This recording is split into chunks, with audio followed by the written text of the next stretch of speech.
Somos 9 países, somos 511 culturas en 9 países. Aquí en Ecuador, ¿cuántos somos? 11. En la Amazonía ecuatoriana somos 11. Y en todas las 9 Amazonías somos 511. Imagínense. A ver, ahí le digo que es del pueblo Pemón, que es venezolano. A ver, aquí ¿cuántos estamos? ¿Cuántos pueblos estamos? Están Quichua, dos, Shuar, 3, Guau, Achuar, 5, Siecopay, 6, Chine, 7, Cofán, ¿dónde está Cofán? No hay. Ausente. Nacionalidad mestiza. Nacionalidad mestiza.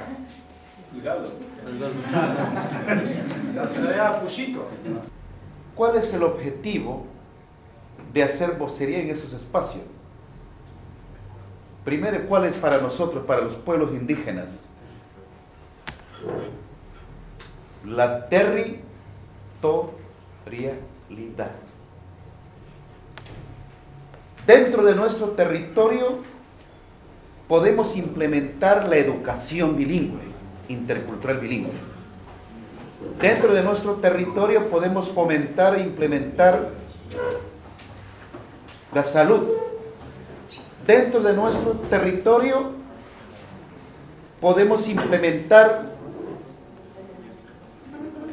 la economía,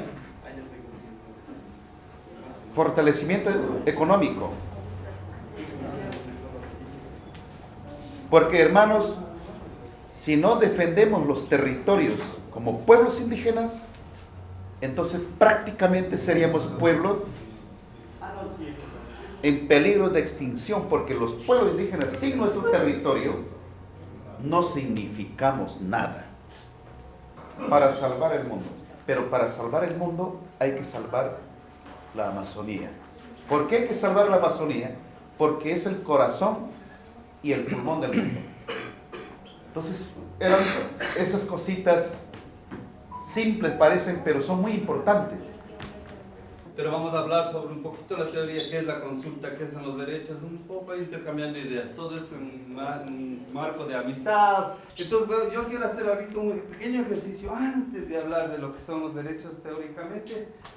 Les voy a entregar una hojita a cada uno de ustedes para que la llenen desde la perspectiva de ustedes. El derecho a la felicidad, el derecho al agua limpia, algo que casi nunca hablan las organizaciones indígenas, el derecho al desarrollo propio. Algunas son facilitas. Dice, conteste los siguientes con su propia experiencia y conocimiento, no con internet. Cuidado, estén viendo en los celulares. La consulta previa, libre e informada, la primera pregunta A, ¿no? Es un derecho cuyo procedimiento se aplica a los pueblos indígenas, afros y montubios, ¿sí o no? No sé, cada uno. Cuando yo estoy hablando de derechos de los pueblos indígenas es algo bien interesante que no tienen otras sociedades y son estos derechos colectivos. Ya vamos a ver qué son.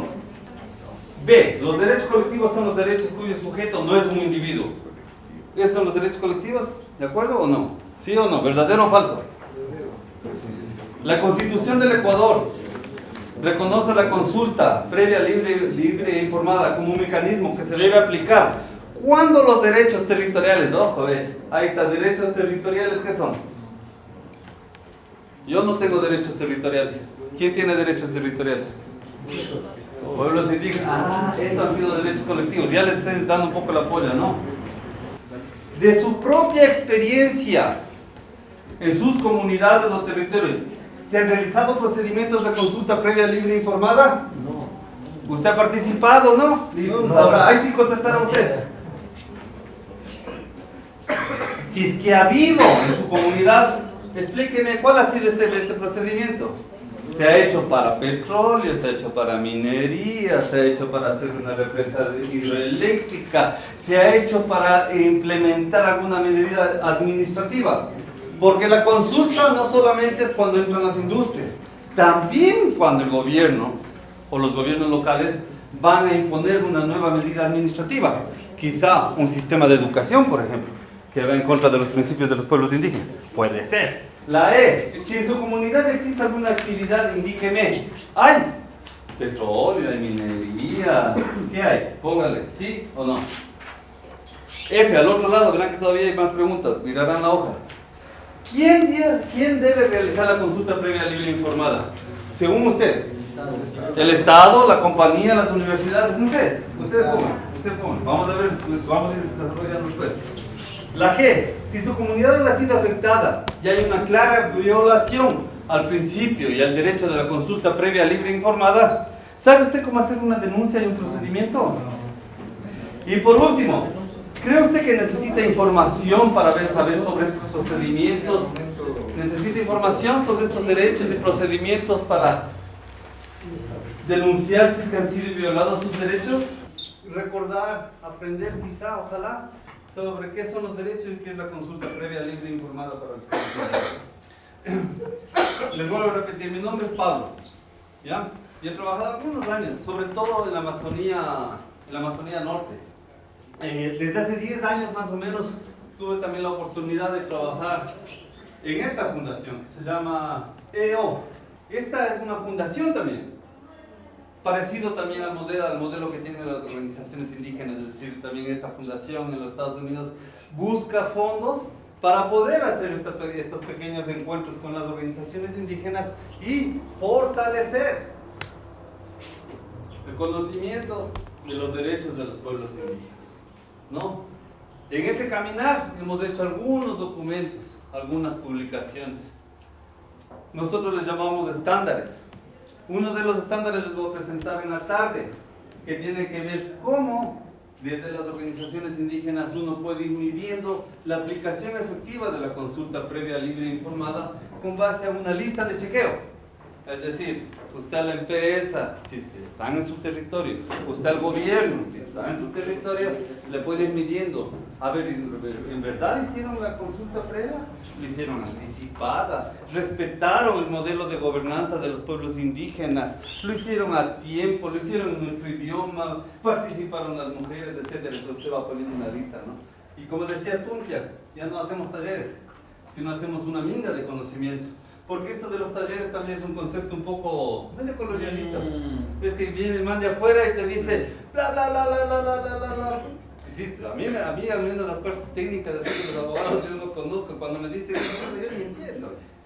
Entonces la miga es un poquito un concepto más de la comunidad, ¿no es cierto? En donde si yo algo sé un poquito, tal vez te cuento, pero tú te refuerzas, me preguntas, yo te pregunto también, ¿no? Porque yo vengo a aprender. Yo no sé, vengo a aprender también.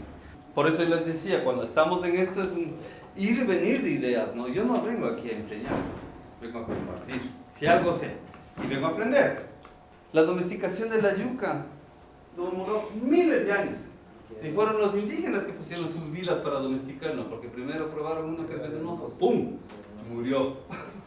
Hasta encontrar las variedades que no son venenosas. Y la yuca es un gran aporte nutritivo, la papa es un gran aporte nutritivo. Está hablando de todos los pueblos indígenas. Pero los indígenas, como vivimos en el campo, tenemos interrelaciones más profundas con el campo, ¿no es cierto? ¿Por qué los indígenas, y cuando vos dices los incas, eran grandes astrónomos? Primero, una satisfacción, me imagino, como ser humano, ¿no? Sobre todo poder entender cuáles son los fenómenos. Pero segundo, ¿en qué aplicabas esto? A ver, ¿en qué se aplicaba todo lo que sabías de astronomía? ¿Para qué sirve? La agricultura. La agricultura. Señores, para la agricultura. Y es algo que el mundo occidental ya no aplica. ¿Cómo hacían los abuelos secoyas para sembrar antes? Verás que ahorita ya mismo van a sembrar. Veían la luna, veían ¿cómo se llama? La mandíbula del caimán para sembrar. Ya mismo entramos en la época de siembra. Entonces, los pueblos indígenas tienen este conocimiento. Forma de Que trabajo. ojo también que se está perdiendo, que tampoco vamos a decir que bacanos que son todos los pueblos indígenas. También estamos siendo absorbidos por esta cultura, porque claro, ya. Yo estoy muy sincero, cuando estoy en la comunidad de los hermanos secoyas, les digo, a ver, ya, porque si te pones a pensar, no digo, esos abuelos secoyas eran una maravilla, como los abuelos, ¿no? O sea, dependían todo solo de los recursos naturales, ¿no? Sabían cuándo hay que pescar, cuándo hay que cazar, cuándo hay que... un montón de cosas. Les digo a los jóvenes, ¿y ustedes jóvenes van a hacerlo? ¿Son sus abuelos? No, ya no pueden. Primero que el territorio está agotándose, ¿no es cierto? ¿Por qué? Porque al lado del territorio de Secoya, cuando vivían los abuelos, ahora hay tremendos campos de petróleo. Entonces todo esto también nos absorbe como jóvenes, no queremos ese modelo de desarrollo. Es la pregunta, y algunos dicen, sí, yo quiero ser ingeniero y quiero trabajar en la palmera. Yo sí también quiero ser petrolero y quiero trabajar ahí. No quiero decir que sea lo mejor ni nada, pero en Canadá, en los Estados Unidos, las primeras naciones tienen sus propias universidades, en donde ellos también producen un montón de tecnología, parecido a los occidentales, pero mantienen su cultura. El proyecto nuestro se llama Asegurando, Fortaleciendo los Derechos de los Pueblos Indígenas Amazónicos. Por eso trabajamos con COICA. Esto no quiere decir que también a los otros pueblos hay que apoyarlos. Ya veremos quién nos apoya, ojalá nosotros u otra fundación. Les voy a contar un poquitito, rapidito, ¿no? ¿Qué significa esto de fortalecer? Y es trabajar en temas teóricos que son la definición participativa sobre la consulta al consentimiento. Ya apareció una palabra nueva. La consulta al consentimiento. Entonces, es un deber del mundo mantener esos territorios en buen estado. Mantener los bosques en buen estado. Primero, porque ahí vive gente. Y esta gente vive de esos recursos. Segundo, porque el planeta respira. Ahorita que viene el Marathon de Madrid, debes saber, hicieron un montón de marchas, ¿no? ¿Qué dicen? Claro. El planeta está enfermo. Los países industriales botan un montón de humo. Nuestro volcán está botando humo. Los bosques son los que chupan esto. Necesitamos cuidar estos bosques. Sí. ¿Cuáles son las amenazas a estos bosques? O sea, pensamos primeramente, si hablamos de verdaderamente en proteger nuestra naturaleza, nuestro aire, nuestro beneficio, pero apliquemos, no hagamos solo en palabras. Con eso, compañeros, yo siempre digo, nosotros como líderes tenemos que encabezar, proteger nuestra naturaleza, nuestra riqueza, nuestros animales, porque nosotros vivimos ahí. Porque si es que nosotros empezamos a destruir, nos hacemos daño. ¿Nosotros quién somos culpables? Nosotros. Nuestro planeta Tierra ya va contaminándose.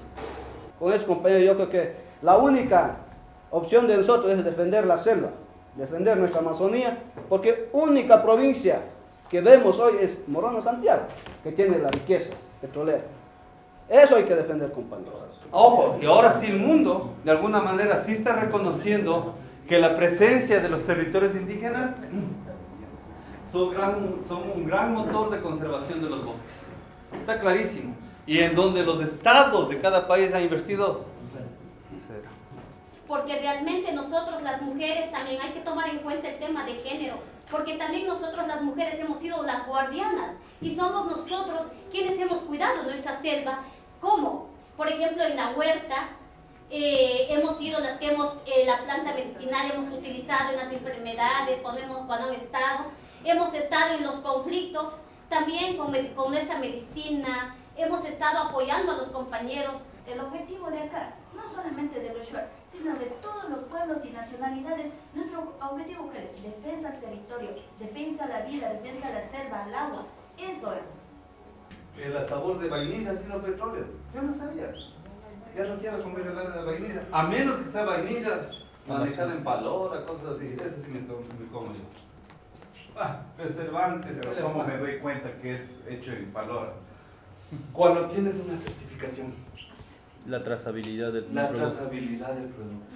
Justamente. Mañana viene una amiga y les va a hablar de lo que es la certificación de productos y el sello de origen.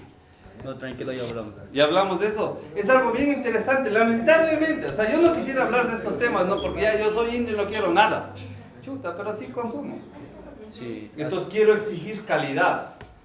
La biodiversidad es el número de plantas, de animales. ¿De qué más? ¿De qué más? Todos están hablando de animales, plantas. ¿De qué más? Ah, Cuencas hídricas. ella dijo. Y de culturas, pues. A ver, de mañana dijo el Marlon, ¿cuántos pueblos indígenas hay acá? En el Ecuador, 11. Eso también es biodiversidad. Las medicinas vienen mucho de acá, de los recursos de los animalitos. Esta es una ranita que hay en el Chocó. El Chocó es la parte de la costa ecuatoriana y colombiana.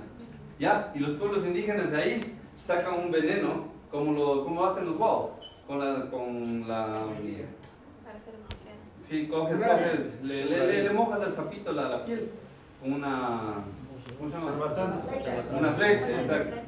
¡Pum! Al mono, ahí cae, de cabeza al mono. Cuando los investigadores están viendo, dicen, oye, esa medicina que adormece a los animales, al mono y todo eso, ha sido súper potente. Es más potente que la aspirina como 700 veces.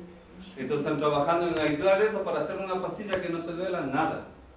Los derechos colectivos abrazan a un grupo de personas que tienen en común cultura, es decir, una cosmovisión, su propio idioma. Tienen territorio, diferente a lo que nosotros, ¿no? Los blancos mestizos. Los derechos colectivos amparan a un grupo de personas que tienen una cosmovisión propia de eso. Nosotros decimos los pueblos originarios, ¿no? Los pueblos indígenas. Los principios colectivos o los derechos colectivos son únicos de cada nacionalidad. Los guaraníes tienen su propia forma de ver el mundo. Una cosmovisión diferente a lo que tienen los Shuar. Pero siguen siendo derechos colectivos. Los derechos colectivos de los Shuar, de los Shuar son acá, los derechos colectivos. Lo que nos une es el derecho a territorio, a cultura, al propio desarrollo de la comunidad.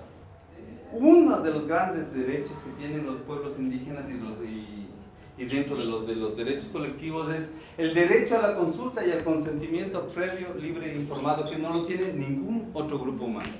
¿No? Si quieren hacer una carretera dentro del territorio indígena, si quieren hacer un desarrollo industrial dentro del territorio indígena, si quieren implementar alguna medida administrativa en los territorios indígenas, tienen que ser consultados.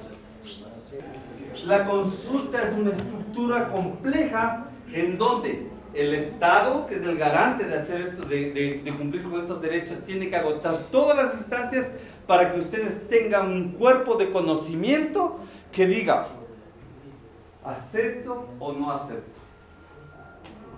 Estas son las ventajas, estas son las desventajas. Se inventen esto de la consulta previa, libre, informada. Es facilísimo, porque lo que me dice a mí en los conceptos es ¿qué es la consulta? No es información. Es una estructura de conocimientos que te pongo en la mesa para que tú tomes una decisión. Esa es la consulta. No te estoy informando. Porque si yo vengo y te informo, ya no es consulta. Entonces, la consulta previa, libre, informada es un procedimiento que tiene algunas características.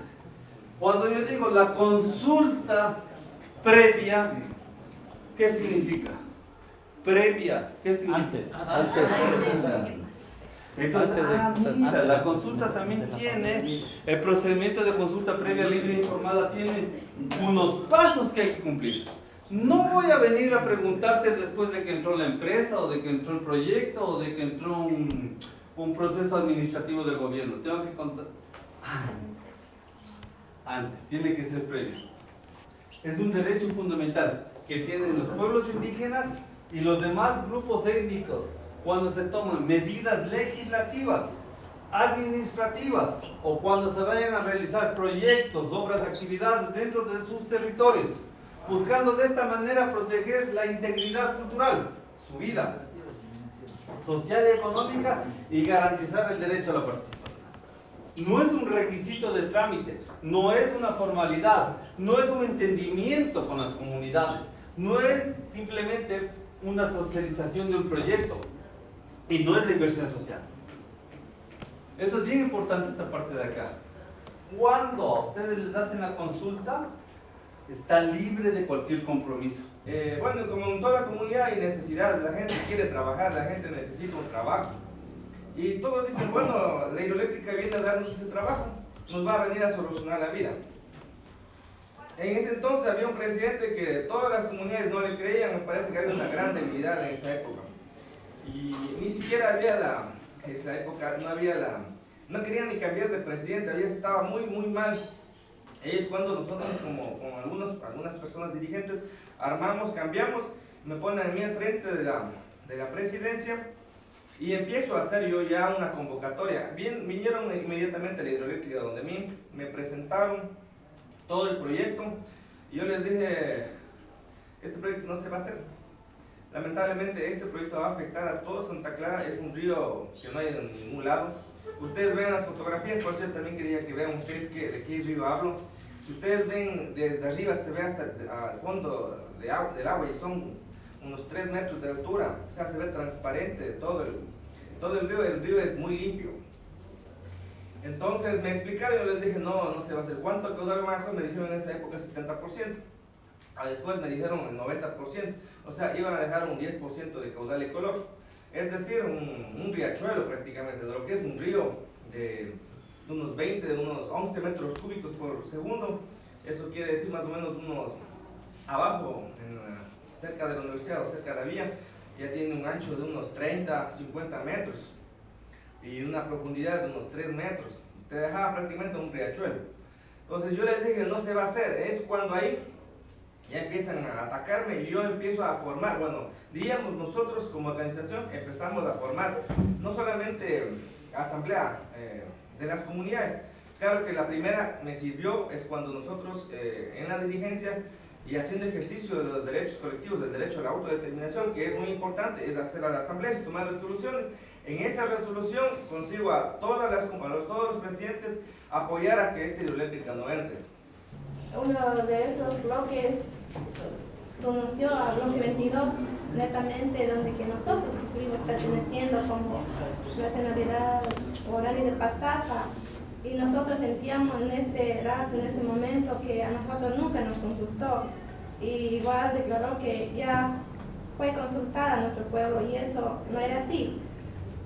Voy a contar un poquito, en el año 2012, supuesta consulta que hizo el Estado, simplemente llegaron unas horas en vuelo, aterrizando en las comunidades que tenían pistas por minutos y regresaban, hicieron firmar asistencia y con eso lo justificaban como que han consultado como debía ser, como dice la ley. Y nosotros, viendo eso, hemos trabajado casi 3 años con nuestro pueblo, haciendo seguimientos con las comunidades, con nuestra gente, con la unidad. Hemos hecho socializaciones, reuniones, asambleas, varias veces. Y hemos llegado a un acuerdo, presentar hacia el gobierno un mandato oral en una asamblea, y eso hemos hecho. Con eso empezamos a trabajar, a formar unas comisiones, a armar con los que trabajan jurídicamente con los abogados, junto con ellos, junto con el pueblo, hemos trabajado y hemos presentado una acción de protección. Entonces, aquí la empresa más bien ha hecho confundir a la gente, especialmente lo que es Guaritz, ya que pertenece a la Nación Unki. Entonces, un poco regresando, en el año 2000 ingresaron estas empresas. Supuestamente cada tiempo que ingresaba fueron cambiando nombres. En esa época entró como compañía GEMS en el año 2000, cuando hicieron, me parece que es estudio de exploración, cuando siguieron las quebradas, recogieron las muestras y así sucesivamente. ¿Ya? Y después, en el transcurso del tiempo, cuando ya ingresaron a trabajar, la gente un poco se molestó, donde que no había respeto a las mujeres y las organizaciones. En 2006 se desaloja la empresa. Ese tiempo ya no era GEMSA, sino que era Willington.